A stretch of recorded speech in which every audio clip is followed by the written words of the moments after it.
വ്യാജ RC case crime branch അന്വേഷിക്കാൻ ഉത്തരവിട്ട് SP. New ടൈംസിലേക്ക് സ്വാഗതം.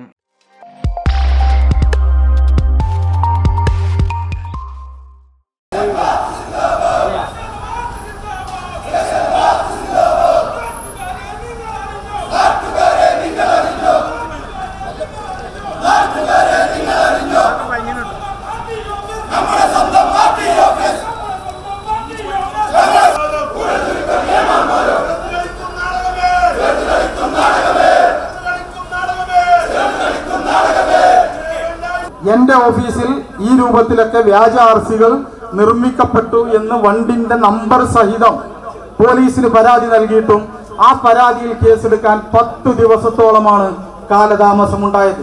എന്തേ നിങ്ങൾ മിണ്ടാത്തേ?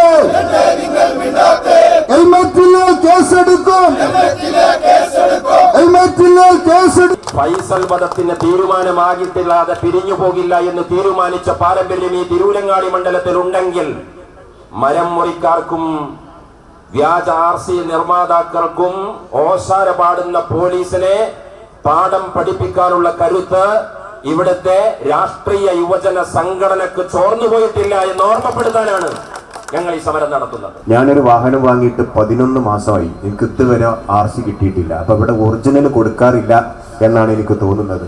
മുഴുവൻ ഡ്യൂപ്ലിയാണെന്നാണ് തോന്നുന്നത്. വ്യാജ RC. ഈ അടുത്ത് മിനിയാന്നും ഞാൻ RTO ഓഫീസിൽ പോയിട്ട് എൻ്റെ RC എവിടെയെന്ന് ചോദിച്ചു. അതിന് കുറെ നൂലാമാലകളാണ് പറയുന്നത്. അപ്പൊ ഇവിടെ നടക്കുന്നത് മുഴുവൻ വ്യാജമാണ്. ഇതിന് പോലീസ് കൂട്ടുനിൽക്കുന്നു എന്ന് വെച്ചാൽ എന്തൊരു അവസ്ഥയാണ്. ഞാനിവിടെ വന്നപ്പോൾ കണ്ടത് പിറകിൽ പോലീസ്, മുന്നിൽ പോലീസ്, അവിടെ ജനപീരങ്കി. നമ്മളെ നേരിടാനാണ്. ഈ ഊക്ക് വേണ്ടല്ലോ ഇതിനൊന്നും. ഇത്ര മുന്നൊരുക്കങ്ങൾ വേണ്ടല്ലോ ഈ കാര്യങ്ങളൊക്കെ ചെയ്യാൻ. അപ്പൊ അതുകൊണ്ട് ഇവിടെ ഉയർത്തിപ്പിടിച്ചിരിക്കുന്ന വിഷയം യൂത്ത് ലീഗിന്റെ തിരൂരങ്ങാടി നിയോജക മണ്ഡലം കമ്മിറ്റി റസാഖിന്റെയും സാലിമിന്റെയും നേതൃത്വത്തിൽ നിരവധി തവണ ഈ വിഷയം ഉന്നയിച്ച് സമരം നടത്തി വരികയാണ്. ഞാൻ പറയുന്നു, ആ സമരത്തിൽ ഇനി നിങ്ങൾ പരിഹാരം കാണുന്നില്ലെങ്കിൽ, കുറ്റവാളികളെ പിടിക്കുന്നില്ലെങ്കിൽ, അറസ്റ്റ് ചെയ്യപ്പെടുന്നില്ലെങ്കിൽ ഈ സമരത്തിൽ തിരൂരങ്ങാടി മണ്ഡലം യൂത്ത് ലീഗ് ഒറ്റക്കാവില്ല. ഈ സമരം മുസ്ലിം യൂത്ത് ലീഗിന്റെ ജില്ലാ കമ്മിറ്റി തന്നെ ഏറ്റെടുത്ത് കുറ്റവാളികളെ പുറത്തു കൊണ്ടുവരുന്നത് വരെ ആ പോരാട്ടം കനപ്പിക്കാൻ ഞങ്ങൾ മുന്നിലുണ്ടാകും എന്ന് മാത്രമാണ് ഞാൻ പറയുന്നത്. ഇന്ന് ഈ RTO ഓഫീസിലേക്ക് സമരം നടത്തിയത് വ്യാജ RC കേസുമായി ബന്ധപ്പെട്ടുകൊണ്ട് കുറ്റക്കാരായ ഉദ്യോഗസ്ഥരെ അറസ്റ്റ് ചെയ്യണമെന്ന് ആവശ്യപ്പെട്ടുകൊണ്ടാണ്. ഇതുമായി ബന്ധപ്പെട്ടുകൊണ്ട് ഈ കേസ് നിലവിൽ അന്വേഷിച്ചു കൊണ്ടിരിക്കുന്ന ഉദ്യോഗസ്ഥന്മാർ നമുക്കെല്ലാവർക്കും ആരാണെന്നുള്ളത്. അതുകൊണ്ട് ആ അന്വേഷണം തൃപ്തികരമല്ലെന്നും അവരെ ഈ ഉദ്യോഗസ്ഥന്മാരെ സംരക്ഷിക്കാനുള്ള നടപടി സ്വീകരിച്ചു കൊണ്ടിരിക്കുകയാണെന്നും നമ്മൾ ആവശ്യപ്പെടുന്ന അടിസ്ഥാനത്തിൽ ഇന്ന് നമ്മുടെ സമരം നടത്തിയതിൻ്റെ ഭാഗമായിക്കൊണ്ട് ഈ കേസ് ഇന്ന് ഇത് ക്രൈംബ്രാഞ്ചിന് A special investigation team was constituted to conduct the investigation of the case in crime number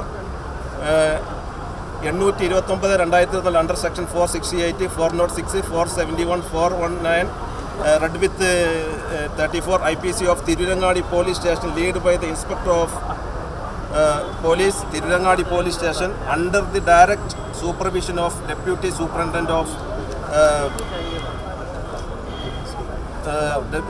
Police, Tanur. By the order first above, considering the gravity of the case, now it is decided further investigation of the case in crime number 829 Tirurangadi Police Station hereby entrusted to the DYSP C branch Malappuram with the immediate. C branch means crime branch with immediate effect.